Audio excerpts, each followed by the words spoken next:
Hoy vamos a trabajar en el práctico sobre difusión. Vamos a hacer un pequeño trabajito donde vamos a someter un colorante hidrosoluble con agua y ver qué pasa. Bueno, en este práctico lo que vamos a realizar es un experimento donde vamos a analizar el comportamiento de difusión de un solvente soluble en compuestos polares, y el solvente que vamos a utilizar va a ser el agua, que es un solvente universal.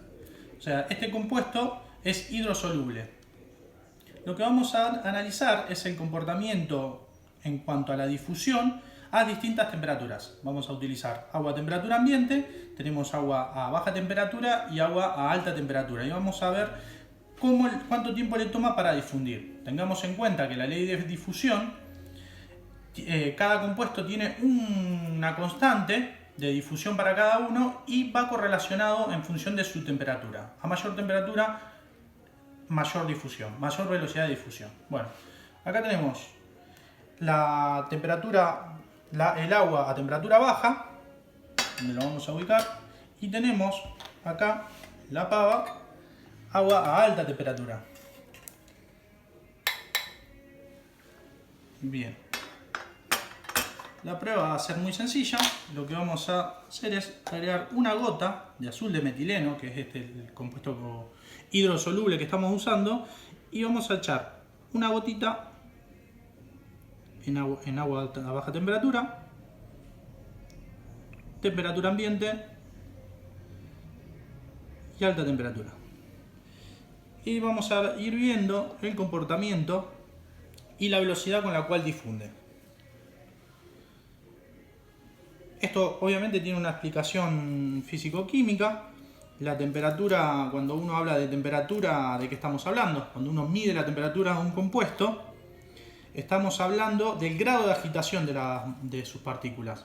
Entonces, a alta temperatura, según la teoría, nos dice que va a estar más agitado que a baja temperatura. Eso explicaría por qué la velocidad aumenta con la temperatura. A continuación vamos a ver qué sucede con un colorante liposoluble. Bueno, para demostrar un poco la capacidad de difusión de un colorante liposoluble, tenemos acá un colorante liposoluble, el cual lo vamos a volcar en uno de estos dos tubos que tenemos agua, y también lo vamos a comparar con un colorante hidrosoluble, que es el que usamos antes, que es azul de metileno. Acá le volcamos una gota y vemos cómo difunde. Ahora bien, ¿qué pasa cuando le ponemos un colorante liposoluble? Vamos a volcar unas gotas y vamos a ver qué pasa. Bueno, concordando con la teoría, un colorante hidrosoluble se ve como difunde, y el liposoluble, por más que lo agitemos, ¿no?, queda arriba formando una gota. Se va entendiendo la capacidad de difusión y la combinación. También tenemos vaselina, que ya la volcamos en este recipiente como solvente lipídico,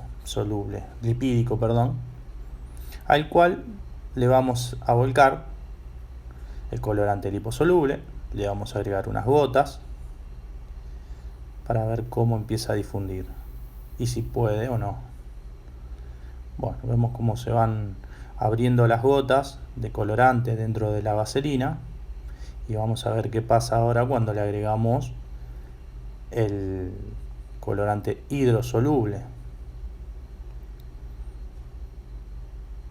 Y ahí vemos perfectamente cómo forman unas gotas que no se abren dentro del solvente. Y si agitamos un poquito, vemos cómo empieza a difundir de a poco el colorante liposoluble, y el azul de metileno quedan gotitas que se pueden ir dividiendo, pero son gotas armadas, no interactúa directamente. Entonces acá queda claramente demostrado la diferencia que hay de difusión y de interacción entre compuestos según su naturaleza, sea polar o apolar, y según la naturaleza del solvente. A continuación vamos a trabajar con propiedades coligativas y ver algunos ejemplos sobre distintos compuestos. Bueno, como veníamos viendo en el PowerPoint, hablamos de presión de vapor. Con respecto a la presión de vapor de cada líquido, va a depender de la naturaleza química de ese compuesto y también de la temperatura. Acá lo que vamos a hacer es una prueba donde vamos a ver cuánto tiempo le demora en evaporarse a tres tipos de compuestos. En este caso vamos a probar el agua, el alcohol y la acetona. Entonces vamos a volcar sobre la hoja de papel una gotita de cada uno de estos compuestos y vamos a ver qué tiempo le toma desaparecer. Entonces vamos con el agua, vamos a probar con el alcohol, que ya cayó la gota, y vamos a probar por último la acetona.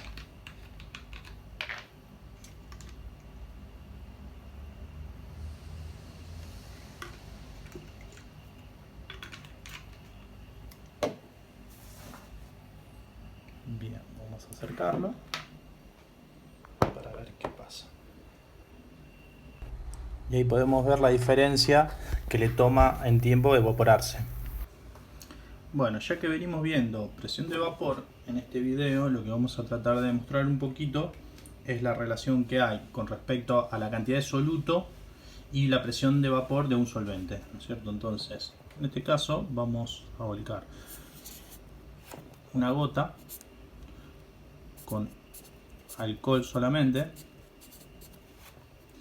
y otra gota donde va a haber alcohol más sal. Entonces, en este recipiente volcamos un poco de alcohol, agregamos sal,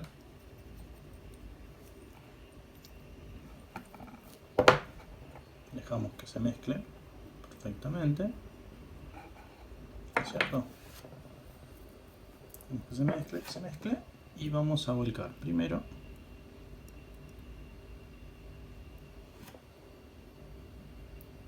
una gota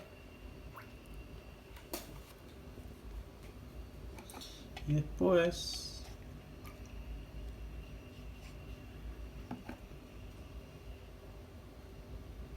una gotita de alcohol y vamos a ver cuál se evapora primero.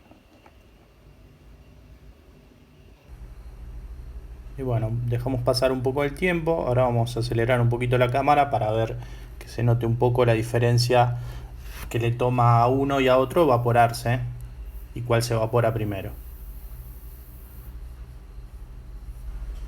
A continuación vamos a poner a prueba otra de las propiedades coligativas. En este caso, el descenso crioscópico.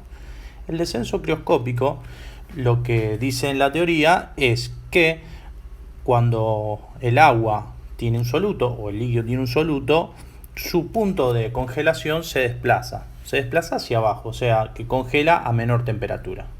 Entonces, la prueba que vamos a hacer es muy sencilla. Tenemos dos hielos que asumimos que están por debajo de 0 grados y tenemos sal. Está un poquito congelada la sal porque la puse en el freezer para que no esté caliente y no produzca el derretimiento la temperatura de la propia sal. Entonces le vamos a ir agregando sal a uno de los hielos y vamos a ver qué pasa.